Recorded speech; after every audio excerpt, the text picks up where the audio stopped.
Ladies and gentlemen, welcome back to Crime and Entertainment. We have here today a first-time guest and a first guest of his kind with his crime that he did. Indeed, one of the best counterfeiters that I've ever heard a story about to date, at least in my lifetime. Ladies and gentlemen, please welcome to the show, Mr. Jeff Turner. Jeff, how are you, my friend? I'm good. How are you doing? I can't complain, man. Listen, I've heard your story through a few podcasts that I listen to regularly, and it's nothing short of amazing, especially, with all the different techniques that the government puts into these, dollar bills, these $100 bills, these $50 bills, all these watermarks, holograms, different types of inks. They make it so hard for people to try to do this, unlike the days before of the older $100 bills. Not that it was easy then, but I think it was more not as much of a challenge for somebody that was putting forth the effort. I'll put it like that. But you Yeah. got this thing nailed down to a science, and we're going to get into that here and just how deep you got and what you wound up having to do to help out, to stop people like you. But let's start from the beginning here. Tell us a little bit about where you grew up, as a youngster. Well, I was born in Sunrise, Florida. It's just outside of Fort Lauderdale, Miami. Mm-hmm. I moved to like Palm Harbor, Florida, which is on the West Coast, kind of near Tampa Bay. It's basically on Tampa Bay. So that's where I grew up. Clearwater, Tarpon Springs, Palm Harbor, that whole area. It's about 30 minutes outside of Tampa, 30 minutes outside of St. Pete. So kind of right in the middle of everything. Yeah. Went to Tarpon Springs High School. Just basically grew up in Florida boy, you know what I mean? Tampa Bay. So Florida guy, Tampa Bay. I love the weather down there, man. I'm a Southern guy, so I'm okay with the heat, and I'm really trying to convince my wife to move down there to Florida. yeah. So at what point did you kind of get involved with this? I mean, were you a troubled kid? Did you get into trouble? Were you pretty straight laced? Kind of how did you get going down the path that you eventually went down? Well, I guess I've kind of always gotten in a little trouble here and there, you know what I mean? I think the first time I got arrested, I was 16. Just like I started smoking weed in high school, stuff like that, you know what I mean? I got caught with a little weed pipe when I was 16. So they put me on probation for a year. One hitter? Yeah, just like me and my friends were skipping school at a little skate spot, skateboarding. Oh, yeah. And, a cop rolls up, finds a little weed pipe on me. So they gave me a year probation for that. And at the time, so like. It was just a pipe? It wasn't any weed? Yeah, no, just a pipe. It was possession of paraphernalia, a year. Damn. But it was just probation, and I was a minor, so it was pretty lax, you know what I mean? But okay. But I used to drive all my friends to school in the morning because we were just going to high school. We'd always smoke a blunt in the morning on the way to school. Understandable. So I got put on this probation, so I couldn't smoke weed anymore. And a buddy of mine, his like mom had a bunch of pills in the medicine cabinet type thing. You know what I mean? He felt bad because I was driving them all to school and just letting them smoke blunts in my car. So he'd throw me some Percocets in the morning because that, gets out of your system a little quicker. Yeah. That's kind of what started a bad path for me, to say the least. All right. I mean, did you make it through high school, graduated and all that stuff, or what happened? Yeah. Finished high school. I graduated in 2005 from Tarpon Springs High. Okay. I went to St. Petersburg College down in St. Pete. Mm-hmm. I did that for like a couple years, but I didn't graduate. I ended up just dropping out, because at that point, I started St. Petersburg College at like 18, 19 years old. And at that point, I was selling drugs, kind of partying nonstop. So, college just didn't work out for me. But I kind of got into the counterfeiting a little bit back then as well. What led? I mean, and that's what I was kind of wanting to get into before we jumped in. Feet first.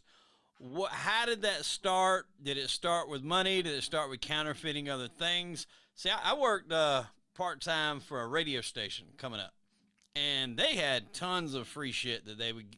The intention was to give it away to the listeners. So if a new restaurant opened up, they might give them 10 vouchers, but they were printed off paper. And they'd say, hey, this is a $25 gift certificate. Give it away to the 10th caller every Wednesday night. So I'm in there on nighttime when nobody else is there. So I'm like, I grab that. I go to the copy machine. I make 10 or 15 of them. You know, I might sell them for $5, $10, you know, make a little bit, or keep them for myself. So, you know, I never got deep into the sense of wanting to counterfeit money, but things like that, you know, I would dabble in something that wasn't going to be looked at with a fine tooth comb or, you know, a magnifying glass. But what got you started in that? Did you jump straight into the money? Well, when I was like 16, I printed a fake ID for myself, just to like buy beer and stuff. Right. So like it started real. I mean, I was 16 years old, so there was nothing sophisticated about it, but you know, like the plastic sleeve in your wallet. So at first I just printed a piece of paper. Like I scanned my ID, changed the dates, and then just printed it. And then I just stick it in the plastic sleeve of my wallet. So I'd go into little gas stations and, you know, buy beer and just show them my wallet. And if they asked to take the ID out, you know, and I'd just leave. Come up with it. Oh, I got to run back to the car. Yeah. So I did that for a little bit, but then, you know, when I was like 16, I started doing that. When I was like 18, 19, I got a little older. I wanted to start going to bars with the fake ID. So that's when I kind of, you know, bought like photo paper, like a good high resolution photo paper with an adhesive on the back. And I could print, you know, the copy of my fake ID and mount it onto an old hotel room key card. You know what I mean? And back then, the Florida driver's licenses were real simple. I don't even think there were holograms. It was just like the green strip and just your information. So that, you know, that worked for me. I was able to go to bars and stuff like that. So naturally, all my friends would be like, make me one. You know what I mean? So I did that for a little bit and sold them for like $50. But $50? Okay. I knew a guy that was doing that. He wanted a lot more than that, though. Yeah. Well, yeah, like I said, they didn't look, you know, I wouldn't give that shit to a cop or anything, you know what I mean? Right, yeah, you're using that basically to get in.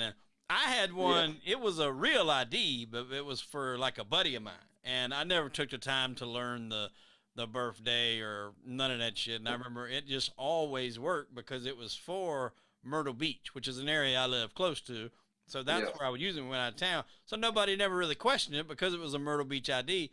And then this one lady was like, what year were you born? Or what month were you born in? And I'm just like, fuck, I got no clue. So I'm like, and she shakes her head no. And I'm like, June? She didn't know again. I'm like, ah, fuck it. I just turn around and leave. I left the ID and everything. So I never took the time to learn that. So that kind of reminded me of that story when you were telling them that. So did that kind of progress there into the money from the IDs? I mean, I guess so, yeah. That was just kind of a little thing I did to, you know, drink, and I sold probably, you know, 5 or 10 of them to my buddies. Yeah. But by the time I was about 19, I basically, like, I was selling drugs and just constantly racking my brain any ways to make money, you know, the hustles and all this stuff. Yeah. So I kind of wanted to start just printing money, see how that worked. And, you know, the first time I tried it, it looked horrible. Didn't, you know what I mean? It just wasn't anything. But then I read this book, The Art of Making Money. Have you heard of that? The Art of Making Money? I heard you talk about it. I never heard of it before then. It's about you're like a blueprint for it, right? Well, it goes kind of into detail as far as like how this. So it's about this counterfeiter up in Chicago, Art Williams. And he was printing the 96 series. I don't know when, probably like the mid 90s or something. But so the book kind of explains roughly how he did it. And he would sandwich 2 sheets together. He'd get thin telephone book paper, I believe, and sandwich them together to put a strip and a watermark in the middle. And he used like chroma flare chameleon car paint to do the color shifting ink. He was able to find a paper that could mark with a pen, the counterfeit detection pens, marked yellow. But basically reading that book kind of like inspired me to actually attempt to crack these security features. You know what I mean? Before I was just kind of printing them, like photocopying, like maybe to go buy weed in a dark parking lot kind of thing, but Yeah. nothing, you know. But I read this book and I kind of realized like, well, shit, if I actually put some thought into this, I might be able to make something that works, you know. So I did that. I, you know, ended up getting similar methods to what he did, kind of just like copycatting him when I was younger. And I was able to make some money for being 19 years old.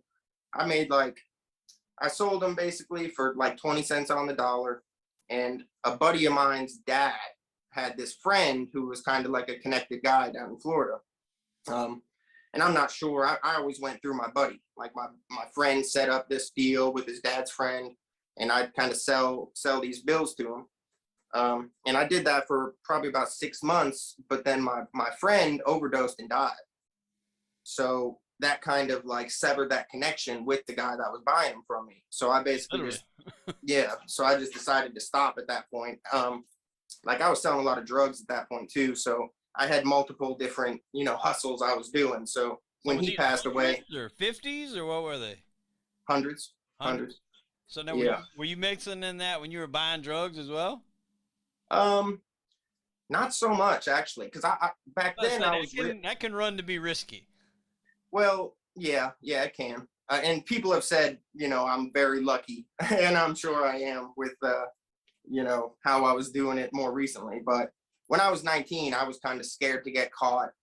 Right. And you know what I mean? I just like figured I'd sell them to this guy. I would never spend any of them because back then they didn't look, I mean, they looked good. I was able to sell them, but I don't know if I you know, I wasn't confident enough to walk into a store. Plus, I was a 19-year-old kid. I probably didn't have quite the balls that I might have now. You know what I mean? But yeah, so I did that for like 6 months. My friend died, so I kind of just stopped and went back to selling drugs kind of full time, and did that for years until I was about, I think like 25, 26. At that point, I developed a drug habit, to say the least. You sold drugs successfully for all those years? You never got caught? Well, when I was 19, I got like distribution of marijuana charge. They called me with like a half pound of weed or something. But yeah, for the most part, I was pretty lucky with that too. Yeah, that's good. I was kind of neck deep in the whole Oxy, you know, pill mill deal down in Tampa. But it's as widespread as that was, it was a pretty close knit circle. And you know what I mean? Like not quite like it is today. Yeah, I mean, I'm not sure how the pill scene is nowadays, but I would imagine, yeah, it's probably a lot different. But just, I mean, there's so much more focus on it now. Like I have a prescription to a certain medication that's very hard to get, but it's legitimate. I've had it for years. And like after Prince died a few years ago, when they said he had Percocets in his system, like all the rules and shit changed, all the stipulations changed. My father, who had a stroke, and he stays in a great deal of pain. I think he got like 120 a month, and then they cut that down to 90. And then he said he went for a couple months, and then they cut it down to 60. And then I think he said one of the last times they were going to cut him down to 30, and it was just like they're trying to get those out of circulation for certain people. For sure, and it was easy to sell pills back then because everyone had a prescription. Right. You know what I mean? So like, I mean, cops didn't really focus on it because everybody had a script bottle. So like, you know what I mean? I could sell pills to you. You might have a script too, but you ran out for the month, so you need to buy some from me. Get some you, so you just put them in that bottle, and if you ever get pulled, hey, I got a script. You can't. You know. Exactly. So yeah, the police couldn't really do anything unless there was like a straight up informant type situation. Right. But they weren't really worried about pills that much back then. Yeah. Like I was in it when it was just getting, you know what I mean? Like, right. It was a different landscape. It's always like that when you have something new that comes on the scene. It's a while before it kind of gets to the forefront. I mean, for a while, I think, you know, back in its heyday, Coke was kind of like that until it became a major drug. Then crack kind of came in after that and, you know, became the forefront. So, you know, it comes in phases, I think, things like that. Yeah, for sure. But, you know, doing all that, I obviously developed a bad pill habit. So like when I was about 25, 26, I kind of decided to just leave Florida, you know what I mean? Because it was like the last year I lived in Florida, I went to like 10 funerals, you know what I mean? Everybody was overdosing, getting killed, just, you know, crazy shit. So me and my girlfriend at the time, we decided to move up to Tennessee, up to Knoxville. So, you know, we moved up here and, you know, I think I brought some Suboxone with me to try and like wean off of drugs. And I did for probably a few months, 6 months maybe. I got a job at this sign company doing installs and service. I got And that for a little while. That's funny. really? Yeah. Yeah. I had a little welding background, and so I went in there and they had me in the shop as like the fabricator. But then a lot of times we had guys that would lay out that were the installers, so I would have to go out on the trucks. And those fucking companies, I'm gonna tell you right now, they make a killing. Oh yeah, for sure. Yeah. And yeah, that industry is kind of recession proof too. You know what I mean? It is because a lot of people don't realize the factors in that is every business is required to have some sort of sign. Now, obviously, some people go more elaborate, you know, having it lit up and stuff like that. But even if it's just a board with a graphic on it, you know, not at least where I'm at, I think everybody's required to have some sort of signage. Yeah, for sure. And typically when the economy's doing bad, big companies want to revamp their image and buy signage. So it's a good industry to be in. Oh yeah, I can tell you right now they didn't have any trouble when the pandemic hit. They even jumped on top of that and they were doing like plexiglasses and stuff for people wanting those guards and stuff like that. I mean they persevered for sure. For sure. The company I work for now actually is a print company. And yeah, COVID hit, they're booming because all these little must wash your hands, must wear a mask, by appointment only. Those stickers. Amazon is blowing up with just stickers, you know what I mean? But so yeah, I basically moved up to Knoxville, kind of had more of a stable life, you know what I mean? Got married, had a couple kids, things were going good for you know, some years. And I ended up relapsing on pills and start doing pills again. But I've always been like a functioning addict, you know what I mean? I pay my rent, have a job, kids, all this. So, but at one point, I ended up wrecking a sign truck, a bucket truck. I had like a newborn baby at home, wasn't getting any sleep and working like 60, 70 hours a week. And, you know, I fell asleep at the wheel and rolled this bucket truck. So basically I lost my job because of that. Yeah. You know, so I basically, that. yeah, it wasn't good. And my boss knew I was on drugs too, but he just kind of looked the other way because I was like such a good worker and all this. But once I wrecked the truck, it was donezo at that point. But so yeah, basically I found myself in this situation to where like, it just so happened that my lease was up in my house. We were renting this little house in Maryville, Tennessee. And we had like a couple months left on the lease. I lose my job with a newborn baby at home, you know what I mean? So I was just in this situation to where I was like, damn, I need to make, you know, at least, you know, $5,000 real quick somehow. And, you know, I thought about going back to selling drugs, but I don't know like a lot of people in Knoxville. And the people I do know are drug dealers, you know what I mean? So like, I just didn't really want to get back into the whole drug selling thing. Because, you know, with kids and stuff, you got to meet up with people all the time, you know, but the counterfeiting thing, you know, worked pretty well for me when I was doing it in Florida. So I kind of decided to just go that route. Okay. So when you first got back into it, like, because this has been a number of years past, you know, was there more shit added to the bills? I mean, I know they've constantly changed these fucking 100's. Like, it seems like all the time you look at them, there's something else they added. Was there quite a few more security features at that time? Well, yeah, since I did it last time, they made the new blue notes, the ones with the 3D security ribbon. Yeah. And at first I tried to crack those. I tried to make something that looked good. And it was just hard, you know what I mean? The blue notes are hard to do. So I basically just decided to still do the 96 series like I was doing before. Because, you know, they still work at stores and everything.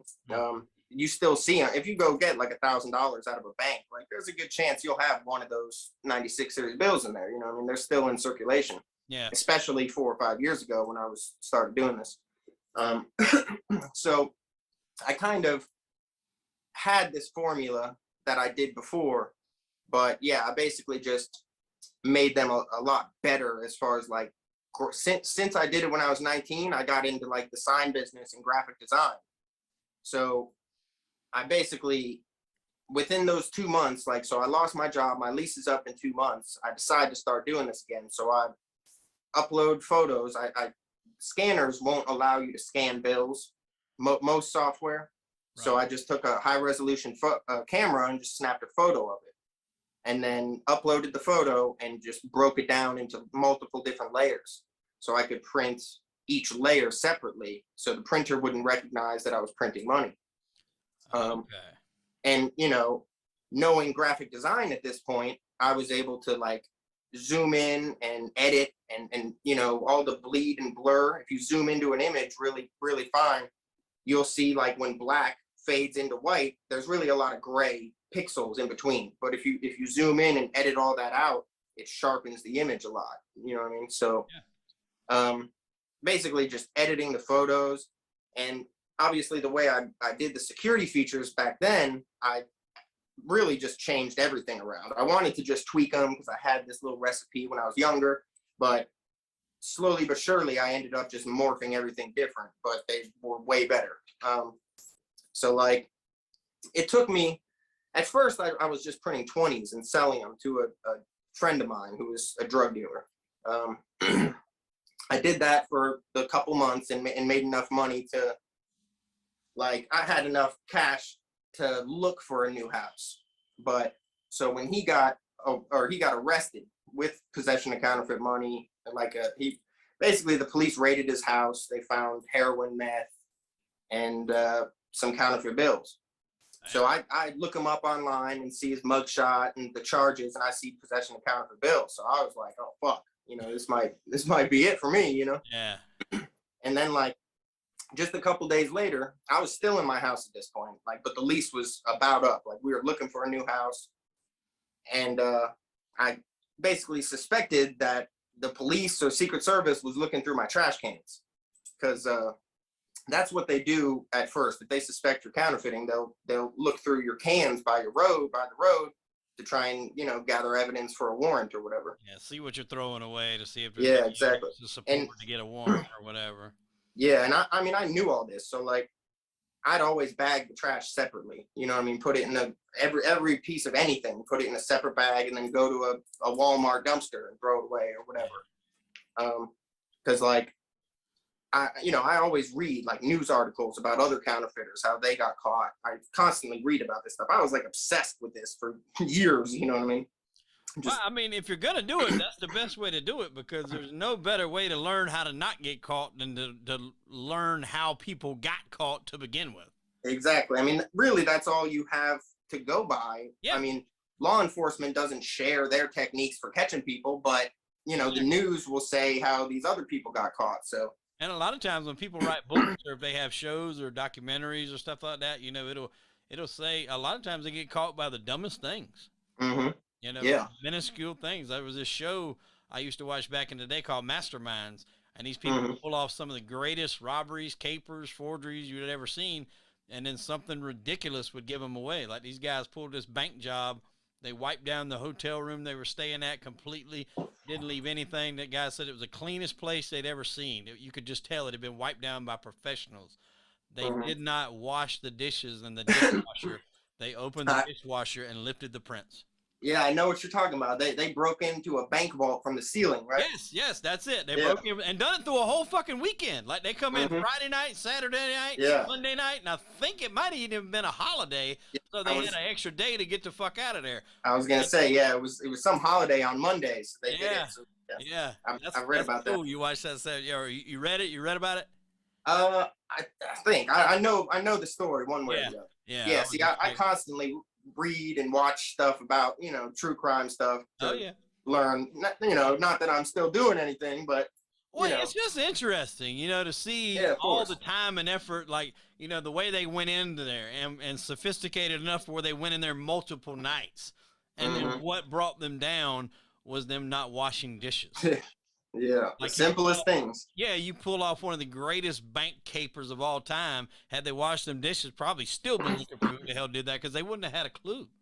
You know, it's crazy. So, and I mean, that's how I thought, was like, be extra paranoid, you know, dot I's, cross T's, make sure, you know what I mean? I tried to be. Granted, I had a drug habit, so I'm sure I slipped up a few times, you know what I mean? But but yeah, I would always like, once I was in the mix of things, like when I was going back to my hotel room or my house where printers and stuff were, I'd always drive past it, make a U-turn, drive past it again, make another U-turn. Like I was so paranoid at that point.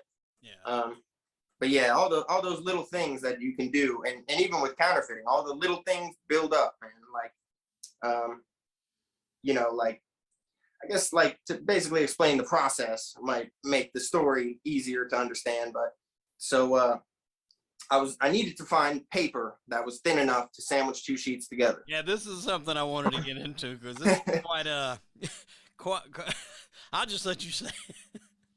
So yeah, basically, I looked for thin paper everywhere. I mean, online, every craft store, hobby store, and you know, tracing paper was the right thickness, but it was like see-through, so that wouldn't work. I looked for different kinds of newsprint. I mean, I tried everything, and nothing. I needed it to be thin enough to sandwich two sheets together, but opaque enough where you couldn't see through it very well. Because I needed the strip and the watermark to be visible when you held it up to a light, but not through the bill on its face. Right. So basically, I found that Bible paper was the best option by far. So like, yeah, not good, but Oh. but I mean, how did you run across that? How did you figure of all this different paper that you're trying? How did you run across Bible paper being what you needed? Just trial and error, really. I mean, like I said, I've looked through for every kind of paper I could find. You just try. You just happen to open a Bible and just try that paper. Yeah, pretty much. I'll be honest with you. When I listened to your podcast, one of the podcasts that you did, and you talked about this is what you did, I had no idea that there was blank pages in there. But until you said, especially there's certain kinds of Bibles, and I think you will probably get into that, that have more blank pages than normal for people that want to write notes in the back. Not necessarily print C notes like what you're doing, but write actual notes. Yeah. So I didn't even know that, but you know that's very interesting. That was you know what I'm assuming at this point you had no reservations about using the Bible paper to do this. Well, I mean, yeah, and like I said, I was in a desperate situation. I was addicted to drugs. You know what I mean? Like spending $200 a day on heroin at this point. You know, have 4 kids, lost my job. You know what I'm saying? It was just it was all out. I was desperate. You know what I mean? $200 a day. Yeah, pretty much. Pretty much. Yeah. Well, at that point, I guess maybe when I was doing pills, I was spending probably about 200 a day. Then I kind of switched to heroin, and then it dropped down. You know, you can spend $80 a day and be all right. With heroin, it's cheaper. But then, of course, I've had this kind of unlimited tap of money, so then I started spending 500 a day. Yeah. You know, but then you had a Bible laying around there for crying out loud. Yeah, but I mean, I never used needles. I snorted it, so you know, it doesn't. You know, heroin doesn't go as far if you snort it because you got to do more. But either way, so yeah, I found this Bible paper, and like basically all paper is bleached. Or most paper is bleached in the process of manufacturing it. And I'm not sure even why to this day, but for some reason, Bible paper doesn't glow. Like most paper glows a bright blue, like a fluorescent blue.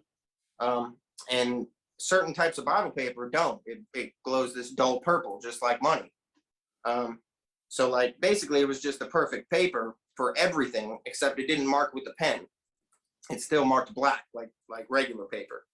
So I knew that you could coat bills with like, I originally did like nail polish, a matte clear coat nail polish. And I'd coat the bills with this clear coat and then hit it with the toothbrush a little bit to give it some texture. And, you know, that worked, but it was just so time consuming to sit there with nail polish. I, you know, tried just pouring it on and like rubbing it into all these sheets, but it just took a long time. So I basically found a matte lacquer spray can, and then I could just spray them all, you know what I mean? So I didn't have to worry about the pens marking. I could beat the pens. The paper was thin. when they mark that on the pen, and you obviously know more about this than me, but when they mark it, it's supposed to what? Still show yellow? Yeah. So the ink in those pens is iodine based. Right. So that iodine reacts with starch and turns black. Okay. Money is printed on starch-free paper, so it stays yellow. Okay. But like pretty much all other kinds of paper are have starch in it, and it turns black. So So if they you hit know, it with it's that marker and it turns black, you got a problem. yeah.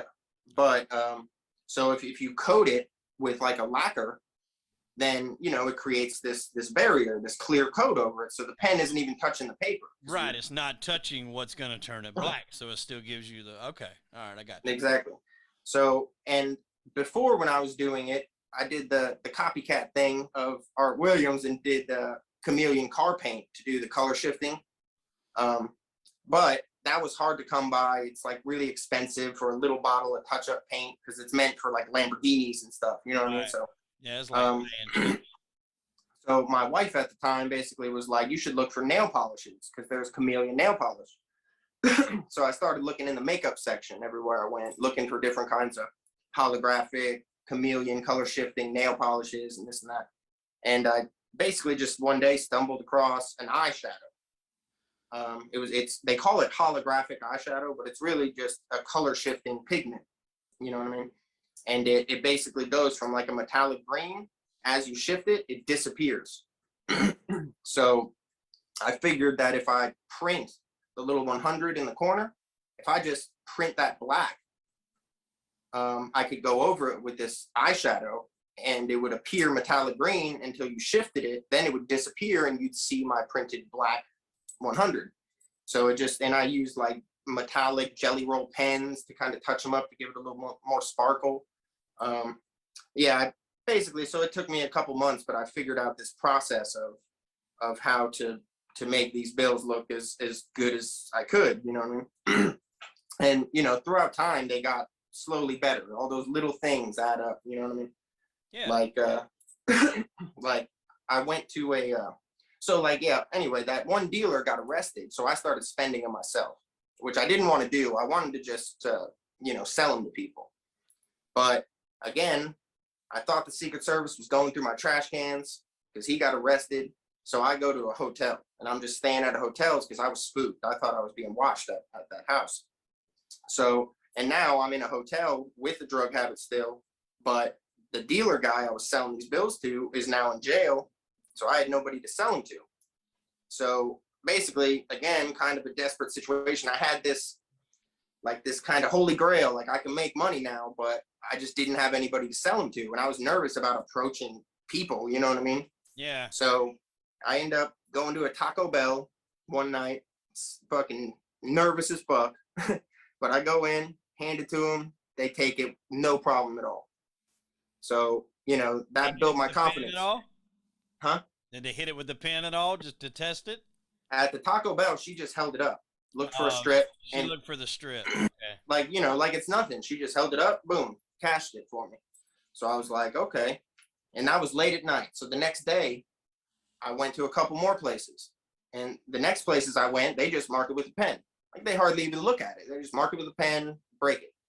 So I'm like, okay, again, you know what I mean? So it builds my confidence up. And I knew the bills looked good, you know what I mean? Yeah. But still, I was nervous I knew eventually they're going to find out they're fake once they hit the bank and, you know what I mean? And then I was nervous about being on camera, you know what I mean? So even if the bills looked amazing, it was nerve wracking, you know what I mean? At a certain point, they're going to find it. When they get into circulation, like you said, when they hit the bank, then they could theoretically go back. It would still be hard to pinpoint you on camera to when that bill got in there. I don't know if they would be able to do that, but well, exactly. And that's kind of, so like after I started breaking them, I kind of started analyzing like, okay, what are my options here? You know what I mean? Like what's the likelihood that I will get caught immediately for doing this? So I start kind of looking into how they investigate it.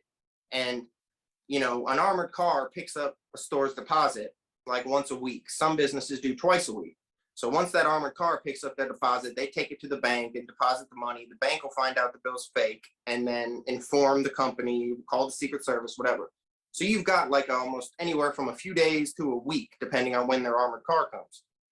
And then, so all they know is, okay, we got a counterfeit bill and this deposit from this week period. So then I started kind of realizing they're going to have to go through a week's worth of video footage to find me, and they don't even know who they're looking for. You know what I mean? So most security cameras probably only go a week anyway. So at yeah, that point, they more than likely they've probably already gotten rid of it, if they even had video footage at all. exactly. So I started kind of thinking about it, and that built my confidence more. I was like, okay, especially if I go out of town. And if I go to some random city, if I go down to Atlanta for the week and spend $10,000 in this counterfeit money, there's a good chance they won't even find me on camera. Right. But if they do, they'll be looking for a 5'11" white male. You know what I mean? They you know, you can't find me in some random. That would have probably been my motive thing, is go out of state to do that. I mean, and I know you said you were kind of nervous because this is when you first started doing them yourself. Did it ever cross your mind to go into a casino and cash in, you know, a couple grand, 10,000 or something like that, play for a couple hours, cash out, and get clean money? Well, it crossed my mind for sure. I've thought of just about everything, but that made me nervous because there's like big ass security guards there, and if there was a problem, I'm pinched. You know what I mean? Yeah.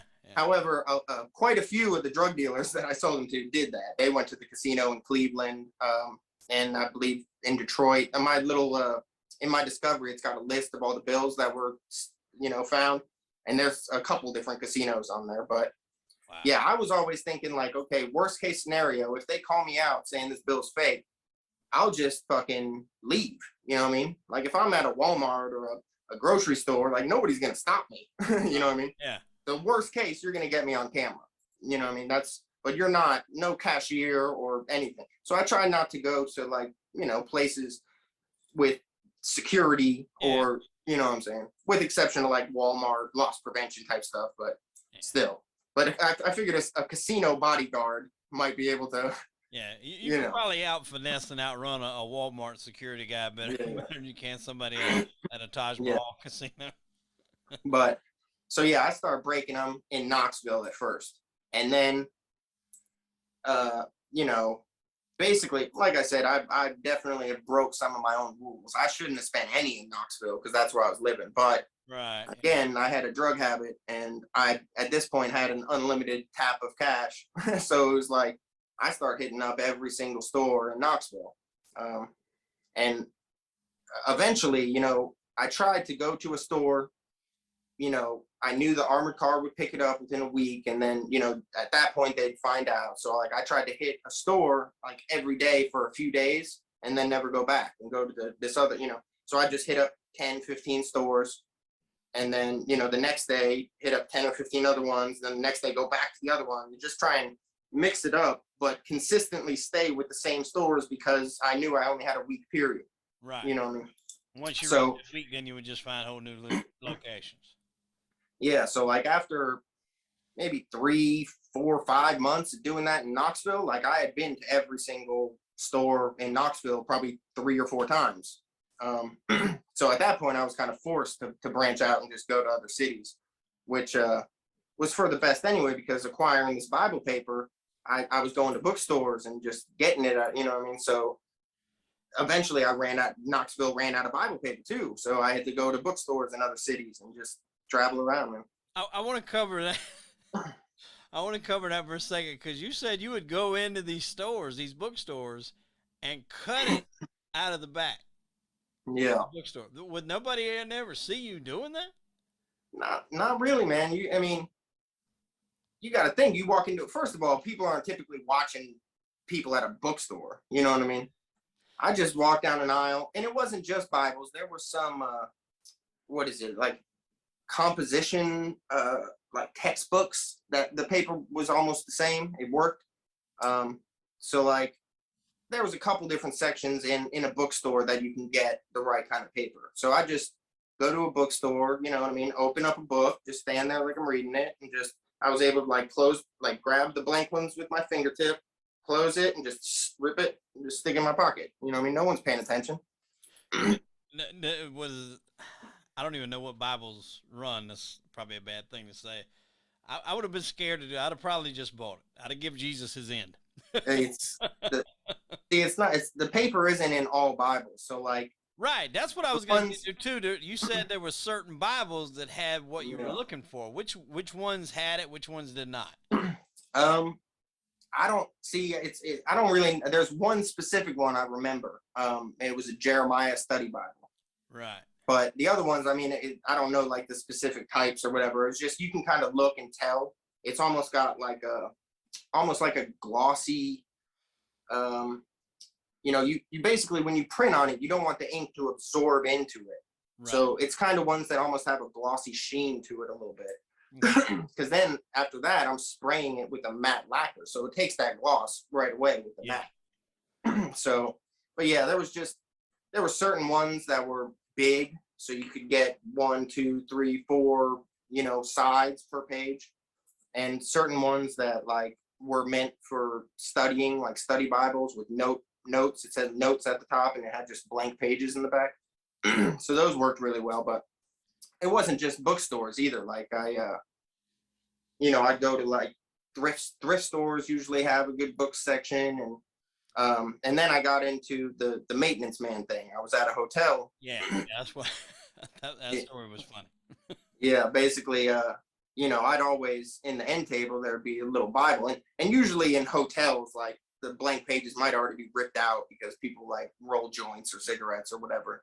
But typically I'd go to a hotel and get a couple pages. It's like 2 pages is worth $100 because you're printing the front and the back and gluing them together. So if it had 2 blank pages, it's worth $100.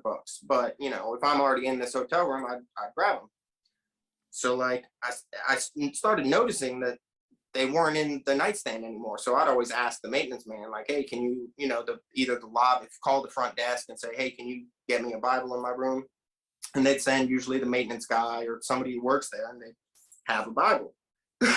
So eventually I started kind of realizing like all these maintenance men kind of look like they're drug addicts. You know what I mean? They're looking a little rough, especially in Knoxville. So it was basically like, one guy I just said, I'm like, hey man, I'm like, where are you getting all these Bibles? He's like, oh, I got boxes of them in the maintenance closet. They're just on demand. If somebody asked for one, I'd bring them a Bible. So I was like, I'll give you $100 if you give me all those Bibles. Of course he was happy with that deal. Yeah, So he was. yeah, so I give him $100. He brings me like 5 boxes full of these books. So that kind of started this worked well. Like I made probably 50, 60 grand off of this one hotel, you know what I mean? So, I started doing that at every hotel I stayed at, not the fancy ones I'd stay at, but any other just regular hotel I'd offer to buy all the excess Bibles they had, you know what I mean? Wow, that's crazy. That's like one of the last places you would think to look for the perfect counterfeiting paper. Yeah, it took me a while. Like I said, I looked for tracing paper, different kinds of vellum paper, just everything you could think of. And anything that wasn't too thick, I tried India paper, all sorts of stuff, but everything had a problem with it. You know what I mean? Right. But that specific paper just worked for everything. It worked in the black light. It was thin. It was opaque. You know what I mean? It's everything I could ask for in it. So you got your endless supply of Bible paper here. You're rolling at this point. I mean, you got to be printing what thousands. I mean, at that point, I was probably doing 1,000 a day. Just enough to like, because like when you print 1,000, you go break them. You buy something for $10-20 and you get 80 or 90 change. So like if I printed 10 bills in the morning and spent them, I'd make like $800 for the day, which, it was all right, whatever. It was enough to get a hotel room, get some dope for the day, be able to go out to dinner, buy whatever, $800 a day is enough to live on, living, well, mind you, I had 4 kids and living at a hotel. So, it was an expensive lifestyle. 800 a week is still pretty good. Well, yeah. But I had a bad heroin habit at the time. Yeah, that might put a damper on it a little bit there. Yeah. But also I basically was buying heroin, from all these drug dealers. So like Knoxville, there's all these drug dealers come from Detroit and Cleveland, and they go to these mid-level cities to sell their dope because it's, you know, heroin is like $20,000 a brick up in Detroit, but in Knoxville it goes for $100 a gram. So, you know, you can make 5 times your money selling it in these other cities. So like in Knoxville, a lot of people will, you know, if you live in Knoxville, you'll have, and I guess I probably looked like a drug addict a little bit, or you know, I had gold chains and just what it looked like I was kind of in the streets a little bit. People would come up to me all the time being like, hey, you know, I mean, take my number, you fucking boy, or whatever. So, you know, when they did that, I was, hell yeah, get the number, wait 30 minutes, call them up, and like, hey, let me get a couple grams real quick. Give them these 100's. And so, you know what I mean? Eventually, they, you know, they may find out, they may not. I'd buy $1,000 worth from them and then just stop calling them. Or a couple guys found out and were pissed, and I just kind of stopped answering their fucking phone calls, really. But a few of the guys found out and were just like, holy, like they didn't lose any money because they were able to spend them or go re-up with it or whatever. So when they did find out, they were just like, holy shit, all these bills you've been giving me are fake. Like, I want more of those, motherfuckers. Yeah, sell them to me for cheap. Pissed, they're impressed. Yeah, there was quite a few guys like that. And the guy that eventually set me up was one of those guys. I probably got him for like close to $10,000 over the course of like a month, maybe. I was calling him every day for like an 8-ball of heroin. You know what I mean? So are you even selling this cash at this point, or you pretty much just spending it on your own? Well, this is how I kind of got into selling them again. The one guy I sold them to got arrested, but so I was just breaking. Nothing ever become of that? Nothing ever become of that? No. I mean, he's a good friend of mine to this day. So, you know what I mean? I think he stayed solid. Yeah. I don't know. I might have just been paranoid about the trash can thing, but like I said, I'd always, you know, be extra paranoid about everything, you know. Sounds like he kept his mouth shut. Yeah, I mean, he served his time, got out. He lives in Atlanta now, so we still talk. But so I kind of got back into selling them by this. You know, I was buying heroin from these guys. A couple of them found out and were just like, so like basically, I was getting this one guy every day an 8-ball of heroin. I was getting it through this girl that I knew. And we started renting a house together. So like, it was like me, my wife, and our kids. And then this girl was living in the spare room. So she was buying this dope from him with my money. And one day I come home, I pull in the driveway, and this dude's standing in my driveway. Like, he didn't know where the fuck we lived. So it shocked me. I was like, God damn, bro. This guy's yelling at this girl. We've been ripping them off daily. You know what I mean? So I was like, motherfucker, like, I'm gonna have to fight this dude or something. I hope he doesn't have a gun. Like, you know, I was like, God damn. But he didn't know they were coming for me though, because she was getting the shit. So like, I pull up in the driveway and he's just yelling at her like, you know, where the fuck did you get these from? I'm not mad. I just want more of them. Like, you know, I know, because he was basically like, I know you're not printing them, because it was just this random fucking heroin addict girl, you know what I mean? Yeah. So I heard him yelling at her saying like, I just want to meet whoever you're getting these from. So basically I linked up with him. The next day I told her, I was like, give me that dude's number. I call him. I was like, hey, I'm the guy that you wanted to meet, you know, let's meet up and we could talk some business. So at first he was kind of pissed, you know, he was like, you know, you owe me all this money and blah, blah, blah.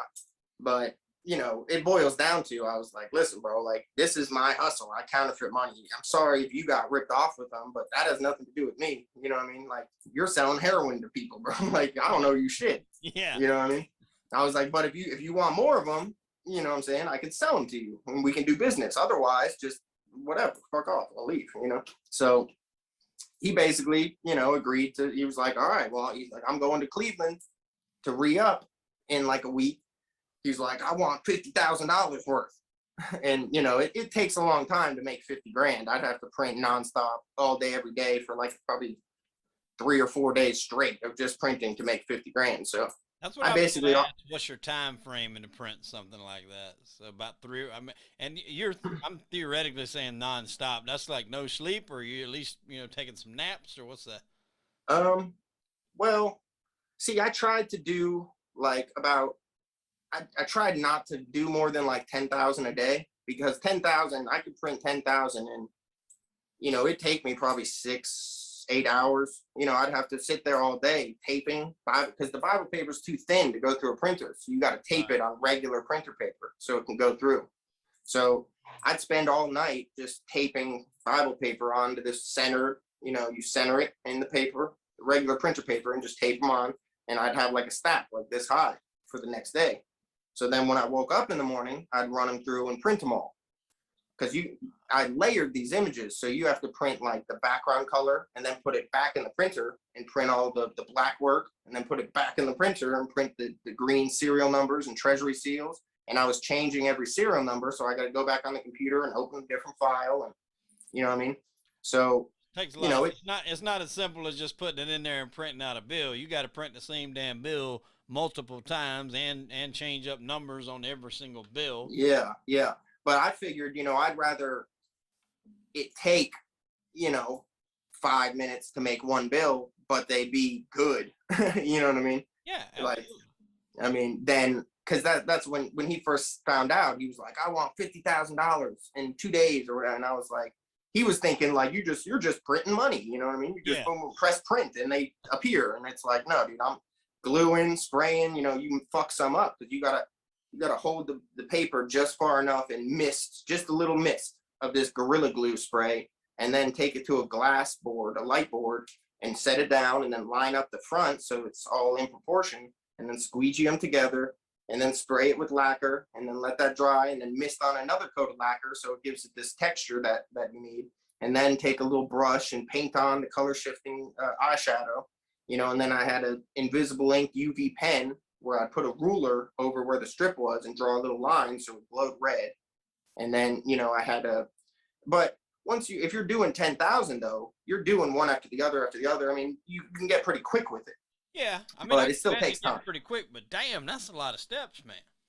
Well, I mean, would you bust your ass and work for 8 hours to make 10 grand in a day? Yeah. Well, I'm just making the work. I mean, that's a compliment to the work and detail that you put in to get where you're at, because that, again, kind of like what we talked about earlier, you print off a shitty bill, and you get caught, you're going to go down. But if you're putting in the time that you're doing, obviously you're able to move these, pretty much at this time, unbeknownst to anyone. I mean, that shows the fruits of your labor, I guess, if you will, the time you're putting into it, that you're able to pass these stuff off as easy as you have. For sure. And it was like, I mean, really, it was kind of an obsession of mine because, I mean, I don't know, it was kind of like a hobby on top of everything. Like in my spare time, I'd be just reading. Like I found published memos from the U.S. Secret Service about current counterfeiting trends and techniques. And, you learn something new, you try it out. It might work, it might not work. You tweak it, you do it a little different way. You find a similar product, and the bills just progressively got better and better because I was constantly learning about what other people did and how they did it, and just thinking outside the box by tweaking the way they did it and adding this. And in my spare time, I'd just edit the images, go back in, zoom in, get rid of any blur, bleed, making the contrast a little bit more, the brightness or opacity, and just tweaking the images so they looked as good as they could. Right. Wow. But so yeah. This guy that you get hooked up with here, that's kind of what got you into some hot water, because what, did he wind up getting pinched, or how did that happen? Well, I mean, not at first. We did business with each other for probably 6 months, 8 months. And in that time, I ended up, throughout all this, I ended up meeting, like, I was doing business with probably 3 different groups from Detroit or from Michigan. There were some from Flint, some from Grand Rapids, some from Detroit. And those 3 groups each had like 3 or 4 people in them.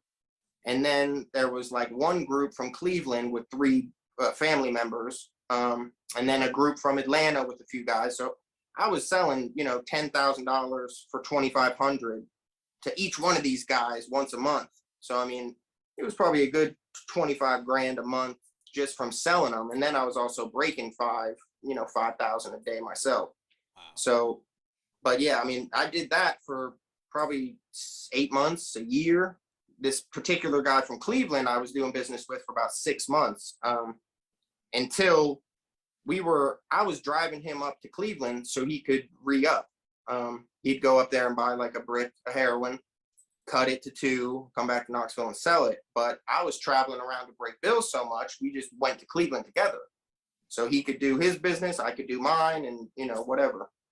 So I was supposed to go up to Cleveland with him. I was supposed to drive him up there. It was like a Friday, we were supposed to leave. Me and my wife got pulled over, and I had a warrant out of Blount County, which is the county right next to Knoxville. I got like a traffic ticket, like no insurance, and I just blew off the court date. So then I had a little failure to appear. So we were supposed to go up to Cleveland. I get arrested on this little bullshit charge. Took me a day or two. I could finally get transferred to Blount County, bond out, and he already left at that point.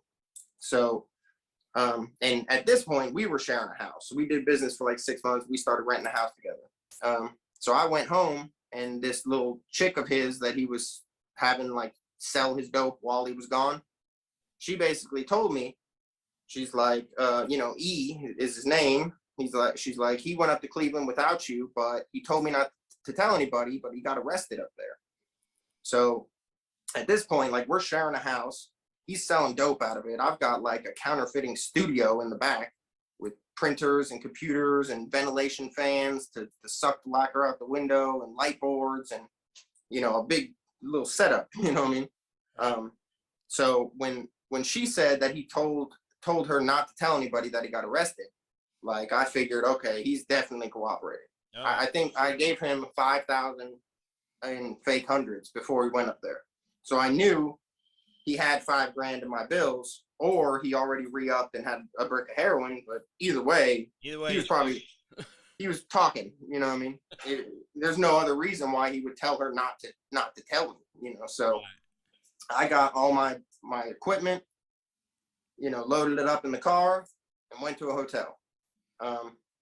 And just kind of, I wasn't too worried about it. I don't know. Like, at that point, I didn't have a good understanding of how the feds work. Like, they can just indict you based on somebody's testimony. You know what I mean? Like, at this point, I was thinking, well, they've got no evidence on me. He might have told them stuff, but maybe they're looking into me or building a case. But I thought I was safe. You know what I mean? Yeah, they still got to. You were thinking they still probably got to prove that you were doing it. I mean, hell, he can tell them anything they want. Really, I mean, at the end of the day, they still got to prove that you're doing what he's saying. Exactly, but that's not how the Fed works. Just his testimony. That's all they need, basically. But so I'm staying at this hotel, thinking everything's, it's not a good situation, but I didn't think they were looking for me like that. Right. And this is in Knoxville? Yeah, I'm back in Knoxville. He was up in Cleveland. So I found out later in discovery, I guess he made a deal with them that he would take the Secret Service to our house that we were sharing in Knoxville. They'd raid it. He said, he was like, you'll find all my dope there, but there's counterfeiting guys there too. Of course, the people interrogating him were the Secret Service. So they were like, well, we're not worried about the drugs, like, obviously, of course they're worried about the drugs, but right. It was the Secret Service. So whatever, they were like, oh, we don't even care about the drugs. We just want this counterfeiter. So he's stupid as fuck. He was like, okay, well, I'll take you to the house then. They let him out of jail, drive him down here. I guess they raided our house. But when they got there, I was gone.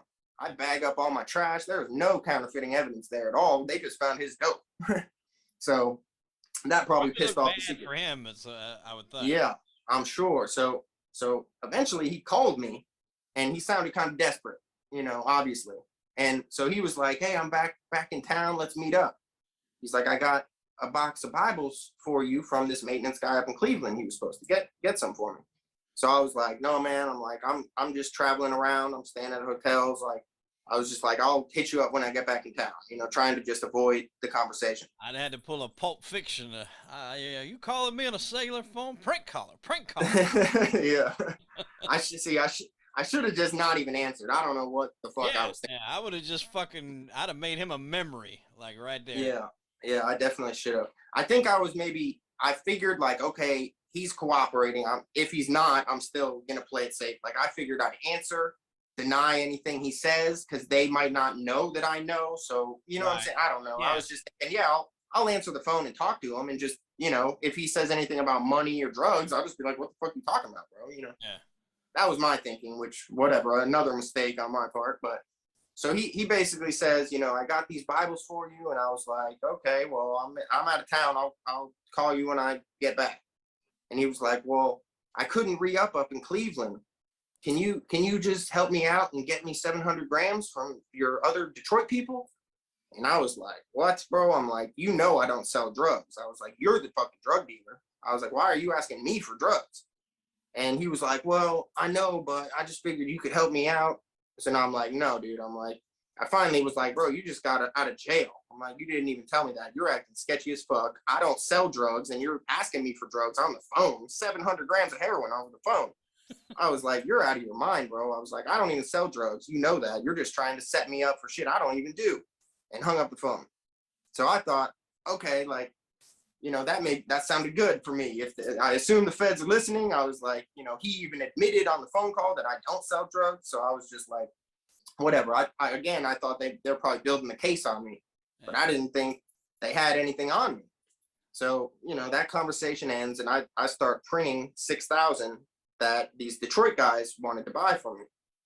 So I'm in this hotel room. My wife and this girl we were staying with, they leave to go shopping. So I was like, I got to finish printing this order. I'm going to stay here. Y'all go shopping, whatever. About 15 minutes later, I hear a knock on the door. So I looked through the peephole and it was blacked out. Somebody's thumb was over the peephole. So I was like, you know, I didn't think it was the police or anything at first. I don't know what I was thinking. I just was like, well, that's fucking sketchy. That's weird. You know what I mean? Whatever. They knock again. I look out the window and I happen to see a Knox County sheriff like standing against the wall, like trying to hide a little bit. But then I see another one behind him, like they were just lined up. So I was like, fuck. So I take all this money and I hadn't glued them together yet. They were just one-sided. I was spraying them and all this. So they were like in the middle, like I was caught red-handed. But so I start trying to flush this money. I throw a bunch in the toilet, flush it down, probably a few thousand. I take another handful, throw it in the toilet, go to flush it, and they shut the water off on me because they thought I had kilos of drugs in this hotel room. You know, I'm assuming. I mean, that's the only reason I could think they'd shut the water off. But yeah. So at that point, they start kicking the door in. So I'm hearing boom, boom, boom, and I'm like, there's all this money floating in the toilet. I got printers and computers everywhere, screens open. I was like, motherfucker. I think I took a little bit of dope, poured myself a line. Did my last dose, light up a cigarette, you know. Oh, what are they fucking beating the door in and that, or trying to? Yeah, they, at that hotel, they had like steel reinforced doors. So it took them like 5 minutes. So like after I realized. You open that shit, they go working for this. Yeah. I think at one point I tried to open it. I was like, hold on, I'll open. But it was already bent and fucked up. So it couldn't. So I was just like, I don't know what to tell y'all. The door won't open anyway. I'm like, y'all are gonna have to kick it in. So eventually they got through, and I was just sitting on the bed smoking a cigarette. And then throw my ass on the ground, handcuff me, you know, the whole deal. So what did I mean, how did they find you? I guess they triangulated my phone to like the area I was in. I was staying in a hotel in West Knoxville off like Cedar Bluff Road. Was it in your name? Was the room in your name? No, but they knew the make and model of my car because of this guy E. Okay. So I guess, you know, after the fact, the Secret Service agent told me that they knew I was within this little radius and they knew I was at a hotel. So they just went to every hotel. Every hotel found your car. Found the car. And then they just sat and waited because they didn't know which room we were in. So they just watched the car. So when my wife and our friend went downstairs to go shopping, they got in the car and then they swarmed them. You know what I mean? They got the hotel room key card, but I had the deadbolt, so the key didn't work. So yeah, they got me that way. But so you know, they fucking, you know, the drug task force guy, there was like organized crime unit, drug task force, the Cleveland Secret Service, the Knoxville Secret Service, KPD, all these different. There's just like probably 50 or 60, you know, law enforcement officers. Fucking eye charts up there. Yeah. CIA, FBI. The the drug task force guy sits down with me, and he's trying to talk with me.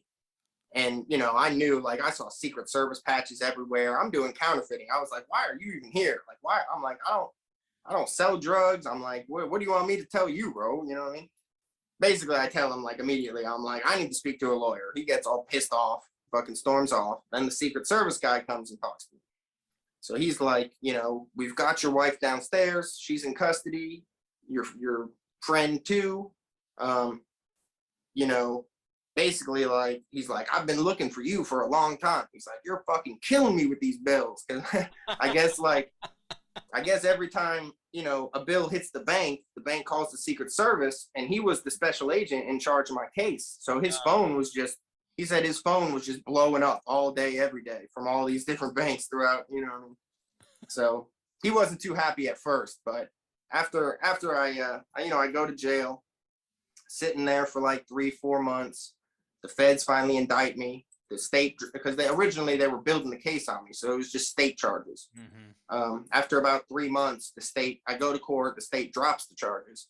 They walk me across the street to the federal building and serve me the indictment, and deal with that. They switch out my jumpsuit in the county jail to the beige peanut butter color, the federal color.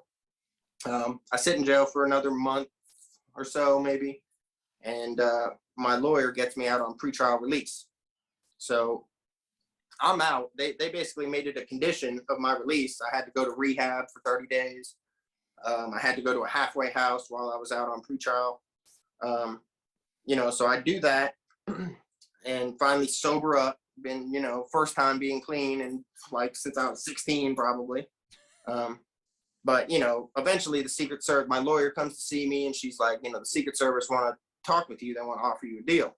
So I was like, okay. We go downtown to the Secret Service headquarters, and he basically says, like, listen, we found 380,000 of your bills throughout Knoxville, in the Eastern District of Tennessee. He's like, there's more in other districts, but this is the district we're charging you in. He's like, we found 380,000. We're still finding roughly 10,000 a week coming in from different banks and stuff. He's like, you're over $100,000. So that's an enhancement in your sentencing guidelines. So I was like, okay, well, he says, if you can plead guilty today, it's like, we won't charge your wife with anything. We won't even list her on the indictment. Your kids will stay with their mom. We'll keep the amount that we found, like your restitution, under $100,000 to avoid an enhancement. So, well, that's huge. Yeah, well, yeah, they fucked with me hard, really, because I was looking at like 3 years. At first, with the state charges, they said like 8 to 12, because the state wasn't happy. I don't know. I guess, whatever. Originally, it was like my lawyer was like, you're looking at 8 to 12 years in the state. And then they dropped the charges. The feds pick them up. So then my federal attorney said, you're looking at like 3 years. So I was like, okay.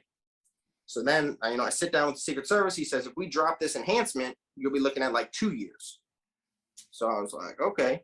And he's like, but we want you to explain to us how, if you plead guilty, you have to explain to us how you did everything, all this. And I was like, I didn't want to do that. I was like, well, I'll just plead guilty. I don't have to talk to you guys at all. But he was like, well, listen, if you can explain how you did everything, and you let us film it so we can use it as a training video for future Secret Service agents, it's like, we'll give you cooperation credit on top of that. So that 3 years got knocked down to 2 because of the enhancement, and then cooperation on top of that. My lawyer was like, you should definitely take that, because that'll drop your range down to like 10 to 16 months. So you've already done at this point, what, 4 or 5 of those? Well, yeah, but those were on state charges that were dropped. Oh, okay, so that don't carry over. Okay, I got you. Yeah, but still looking at 10 to 16 months, Yeah. So I agreed to do that. We submit the change of plea in the court, plead guilty. They set up a sentencing date. And then, the Secret Service basically made an appointment for me to go downtown to their headquarters. And, I walk in this big room with this giant table. There's all these big wig federal agents, Like they flew the head of the counterfeiting department from DC. down to Knoxville with a film crew. Damn. So I walk in this room, and there are like lights everywhere and cameras, and like they mic me up, and like all these like dudes in suits are standing there like shaking my hand, like, you know what I mean? It was a fucking weird experience. I bet it was. It's like appreciation because you're so fucking good at counterfeiting. This is Yeah. like a catch me if you can type shit. Well, once I pled guilty, even the special agent, my arresting agent, he was super nice after that. He was like, man, he's like, I gotta say, he's like, I spend all day, every day hunting down these prop money bills. You know what I mean? He's like, it's always bullshit. We never see like actually professional counterfeiters. He's like, even though you were pissing me off with all these phone calls I was getting, he's like, you know, you basically appreciated the craft, I think. You know what I mean? I think to a certain extent, because I've talked with a lot of mob guys that, you know, they not necessarily a buddy relationship, but even though they knew they were on one side of the law and the police officers and investigators were on the other, they kind of had a mutual respect for one another. And I think some of them that were just so crafty, you know, the guy might have knew what he was doing, but he couldn't figure out how he was doing it or how to stop him or pin it on him. There's that mutual respect type thing, you know, between the two. And it sounds like that's what he had for you. You know, he deals with a lot of bullshit, monopoly money, something like that. But then you're coming along and you're damn near doing better than the government printing this shit. So he's like, you know, I got to give it to him. He's got his shit together. Yeah, for sure. And really, like I said, after I pleaded guilty, the Secret Service agent was cool, man. Like we talked for probably an hour before we filmed the video. You know, he said, he's like, I know, you know, you've got a drug problem. He's like, I understand what you were doing. You know what I mean? Like, whatever. I mean, obviously, especially once you plead guilty, it's like he won that war. So right. He's super nice after that. But so yeah, they basically tell me, you know, I walk in this room and there's all my equipment from the hotel room. Like they had all my printers and computers and fucking light boards and everything set up for me. So I walk in and, you know, basically explain how I was doing everything. When they raided the hotel room, I had a couple blue notes. I ended up cracking the blue notes. And I had it, like, I didn't really spend any because I was just figuring it out. Like, I just figured out how to do it, and I was ordering supplies from China to make the 3D security ribbon. So they were very interested in that because I guess they haven't really seen any counterfeit blue notes to the quality that, you know, they found in my room. And they asked me he's like, who taught you how to do these blue notes? And, you know, how'd you figure that out? So, and I told him like the truth. I basically said, I was like, nobody taught me. I ended up, you know, finding out the company that is contracted through the Bureau of Engraving and Printing that sell the paper to the government is called Crane and Company.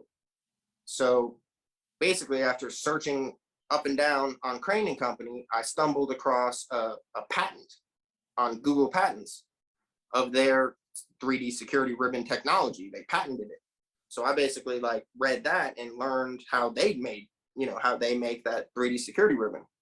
And through that, I found that they use this stuff called fly eye lenticular lens arrays.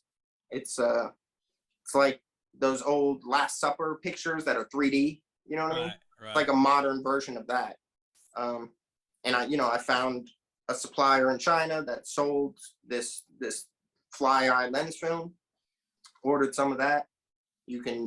There's software that integrates your printer's DPI with the LPI lens per inch of the lens film, and you can integrate multiple images and then print it and then lay this film over top, and it makes that 3D, effect on the ribbon. So, you know, I explained that to them, made a couple bills, you know, told them kind of like some techniques I used and what I looked for in cashiers, and basically just, you know, did an interview kind of like this with the Secret Service filming it. But so when I finally went, the Secret Service agent wrote a letter to the judge saying how appreciative they were for me, you know, explaining everything and how it's going to help them catch future counterfeiters or whatever. So the judge took that in consideration and gave me the low end of my range of 10 months. Wow. So that's what you wound up doing was 10 months? Yeah. So you figure out of the 300 and some odd thousand that they found there, you given between Atlanta, Detroit, Cleveland, where all this drug money was going, and they were going, 20,000 at a time. You figure you probably counterfeited what, over what, three-quarters of a million, half million?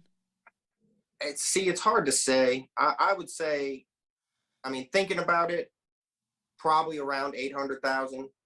I mean, it might have been a million or a little over. I don't think it was much more than that, but it's hard to tell, you know what I mean? Because I wasn't really keeping books or, you know what I mean? Right. Like, Well, I mean that's a smart thing, but I mean, yeah, just I mean, like you said, just off there, they got to 300 and some odd thousand. So every other place that you were hitting, I mean, I would think million probably a safe bet. Not too I mean, high, it, but definitely around that ballpark. yeah, I mean, if it was a million or slightly over, it definitely wouldn't surprise me. Wow. It was probably around there, 800,000, a million, somewhere like that. So what do you But do? You there's come no out telling. like I mean that's pretty much been your life for some time. That's what you're into. Like what is your thought process coming out with a tray that you have that's so good but you can't use it because it's illegal and it'll land your ass back in jail. Like Well, what is your next step? well, right now I immediately out of prison, I got a job running a print shop, so Imagine that. I'm still kind of still using the craftsmanship, I guess you could say. But Yeah, I mean, because if you're doing this with money, that the government has basically taken every shit and precaution they can think of to keep people from doing it, and you were able to crack that, then obviously I would want you running my printing company, and you're able to do whatever the hell I would ask you to do. I would think. yeah, yeah, I really lucked out because like as soon as I got out of prison, I looked on this, the job listings and stuff. I found a print shop, so I emailed them my resume. They set up an interview. I went to the interview and they hired me right away. Like the first place I applied to even. Now, did you tell them about everything? Yeah. Well, yeah, I Was waited that on till your after that. resume that I printed $1 million in counterfeit currency? I left that one out, but once they hired me at the interview, I was like, I think I should probably let you all know, and I told them after the fact, and they all kind of just looked at each other and was like, okay, I guess that's all right. You know what I mean? They're like, you're not still trying to do it, are you? And I was like, no, of course not. I guess that's qualifications for what we're doing. That's like Yeah, extracurricular, extra studies. yeah. So it worked out. I mean, I definitely lucked out with that job. You know what I mean? So, I mean, I gotta ask: has anybody approached you about a book deal, movie deal, TV documentary? Because this is quite the story. Well, I'm writing a book myself, and I just optioned my life rights to a film company. So we'll see where that goes. I don't know. They're writing the script now. I'm writing my book on my own. Right. This director and screenwriter team is writing the script as we speak. So Okay. we'll see where that goes. Well, man, I wish you nothing but the best with that. I've really enjoyed this story. I mean, you cracked something that I don't know if anybody else has been able to do it quite like you. Obviously, like we said in the beginning of the interview, back in the day before they done all these new features, I'm sure it was done, but you done it by and large when it's not supposed to be done. Um, and again, that's one of the things. I guess it's a double-edged sword. You should hang your hat on that. You should be proud of it that you were smart enough to do that. The only problem is you can't really benefit from it because it's illegal. That little snafu there that kind of hangs up things. Yeah, I mean, yeah, I won't go back to that. But I'm Right. trying to maybe write this book, see if I can't.